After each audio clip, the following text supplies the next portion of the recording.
જય માતાજી, રાધે શ્યામ। અમે બધા મિત્રો સાથે ભણતા, પણ હવે બધા અલગ અલગ જગ્યા ઉપર કામ ઉપર છે, એટલે અમને ભેગા થવાનો સમય નથી મળતો।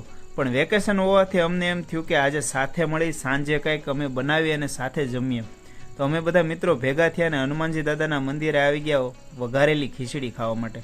તો બધો સામાન લઈને આવી ગયા અને અમારા વિપુલભાઈ કારીગરે બનાવવાનું ચાલુ કરી દીધું। પહેલાં તો એણે કાંદા નાખી દીધા। હું બહાર મેં જોયું તો આ બધા તો ભૂંગળા ખાતા હતા કે અમને ભૂખ લાગી છે। મેં કીધું કાંઈ વાંધો નહીં, ખાવ ખાવ, અમે તો ખાતા જ હોય। પછી અમારા ભાઈ વિપુલભાઈએ નાખી દીધા બટેટા અને પછી બધું પકાવવાની કરી દીધી શરૂઆત, અને પછી એની ઉપર નાખી દીધા માંડવીના દાણા, અને પછી મિત્રો એની અંદર નાખી દીધા અડધી થાળી ટમેટા। મિત્રો અમારા વિપુલભાઈ કારીગર જોરદાર છે અને બનાવે છે પણ જોરદાર, ને ગ્રુપમાં એક કારીગર તો હોય જ રસોઈ બનાવતો એવો।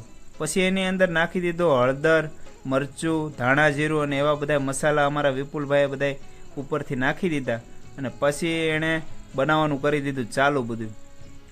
અમારા બધા મિત્રો ઉપર એવા રીતે બેઠા હતા કે જાણે હમણાં બનતું જાય ચાલુમાં ખાતા જાય।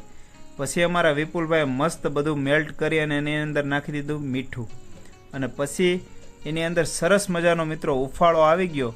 પછી અમારા વિપુલભાઈ એની અંદર નાખી દીધા ચોખા, અને મિત્રો મસ્ત એણે બિરયાની બનાવી વેજીટેબલની, પણ કાંઈ ઘટે નહીં। જોવો તમે એની રંગત, સીધું ડાયરેક્ટ મોંમાં પાણી આવી જાય એવી રીતના એણે ખીચડી બનાવી છે।